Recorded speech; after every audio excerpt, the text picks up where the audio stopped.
Today we're going to talk about the Iban people. Before that, I'm going to introduce my teammates. My name is Shahid. I'm Diana. I'm Amanda. I'm Payson. So basically, we're going to talk about language, art, music, and food. If you guys find it interesting, please hit the like button. Let's get started! So now, I'm going to give a brief introduction. The Ibans are a branch of Dayak people of Borneo. In Malaysia, most Ibans are located in Sarawak. A small portion are located in Sabah, and there are some in West Malaysia. Formerly known during the colonial period by the British as Si Dayak, they live in long houses called rumah panjai. Nowadays, most of the Iban long houses are equipped with modern facilities such as electricity, water supply, internet, and telephone lines. Younger Ibans nowadays are mostly found in urban areas as they visit their hometowns during the holidays. The Ibans today are becoming increasingly urbanized while still retaining most of their traditional heritage and culture. So this is a map of the Iban population. As you can see here, most of them are concentrated in Sarawak, while there is a small group in Sabah and Borneo, and there is also a big group of Iban in West Kalimantan, Indonesia.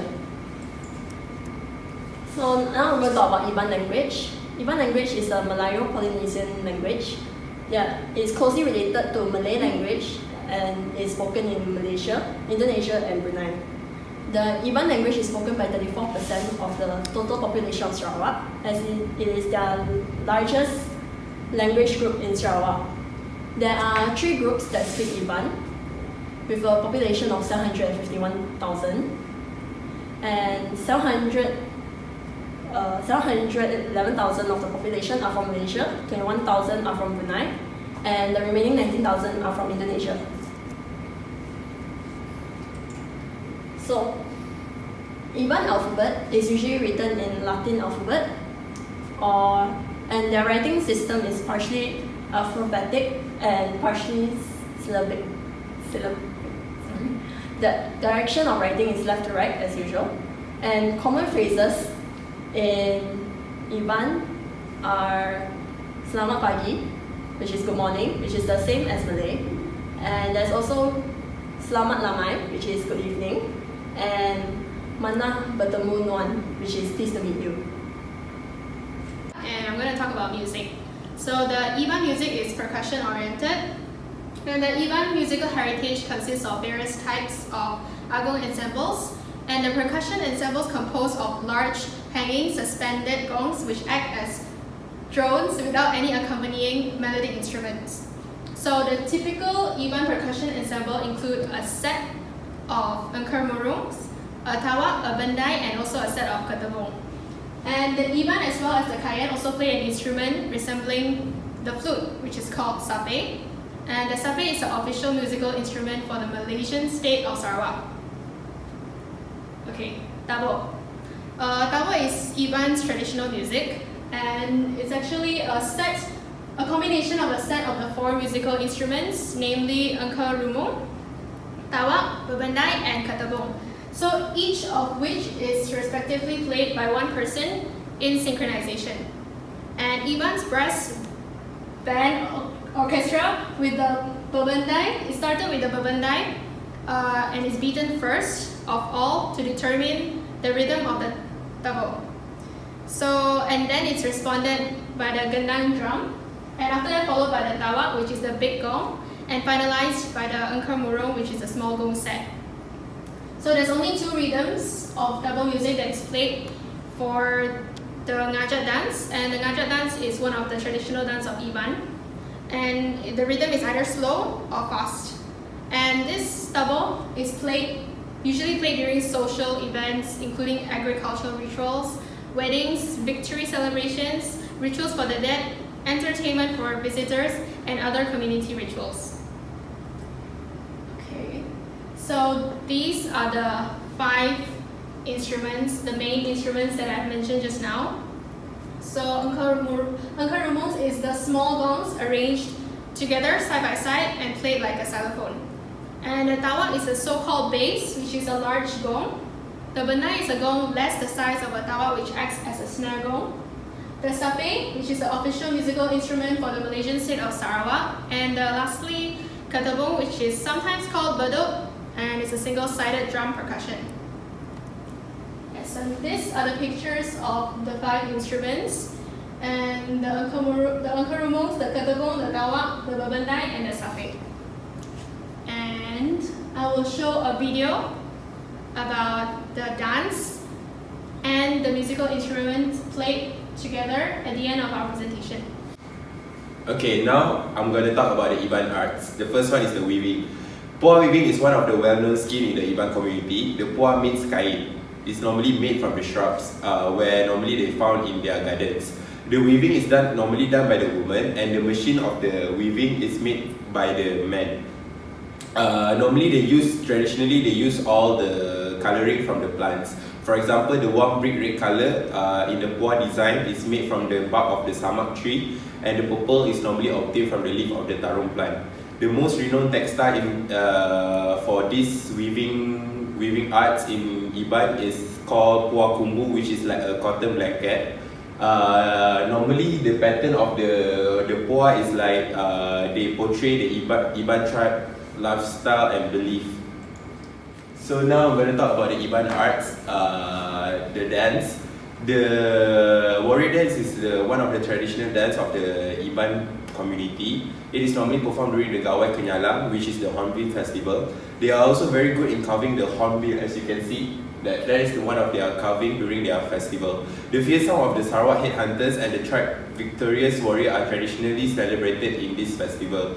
Normally, the male dancer wear an elaborate headdress and holding an ornate long shield while performing a dramatic jump throughout the spellbinding dance. Well, you can see there. Next, I'm going to talk about the martial arts in Iban community.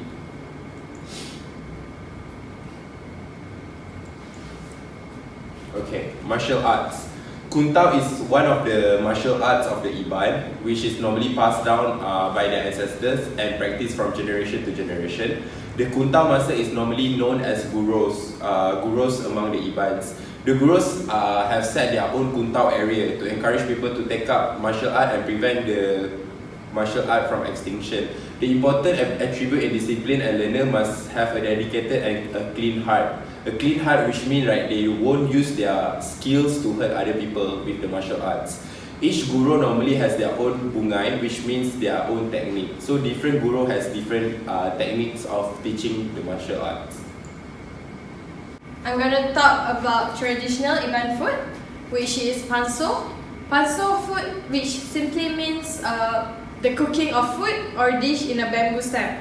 The food, meat, chicken, fish, vegetables, and even rice, together with the spices, will all be put together into the bamboo stem, then directly placed over an open fire to be cooked. Uniqueness of using the bamboo stem to cook is that the bamboo will give a special aroma and texture to the food. One of the best known Iban dishes is panso manok, which is which can be translated as ayam panso, which features chicken and lemongrass cooked in a bamboo log over an open fire. Okay, for the second dishes, we have forest ferns, which is the two most popular ferns used as vegetable, being midin and the fiddlehead fern, which is pucuk paku. It has curly fronds and is very crunchy even after it has been cooked. So the famous example for the dishes is midin dacan, which you can see in the picture there. The third traditional Iban food or drink is called tuak. Generally in Sarawak, people love this drink so much when they have any special occasions and festivals, especially during Gawai celebration. Tuak or rice wine is a special kind of drink that made up of fermented rice with yeast and sugar, or sometimes the sugar cane, although the first one is popular during the past. It normally serves as a welcoming drink to the guests, other than become a special drink during the celebration.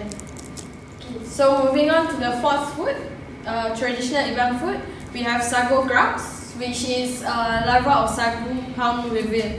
The best place to collect sago grubs is in sago palm, as they feed on starchy bits of decaying sago palm tree before they are mature and transform into bitter in 2 months. So sago grubs have been described as creamy tasting when eaten raw, and like bacon or meat when it's cooked, like stir fried.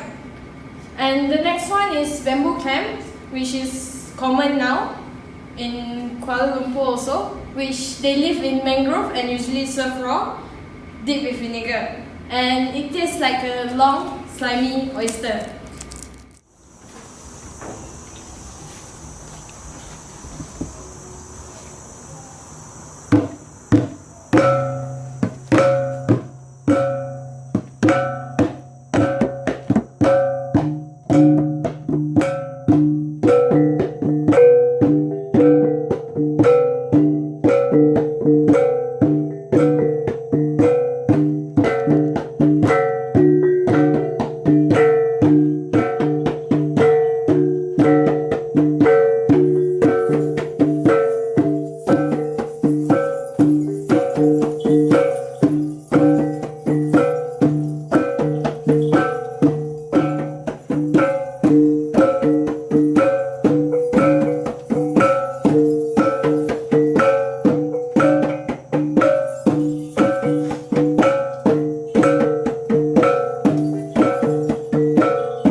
Terima kasih for watching our video.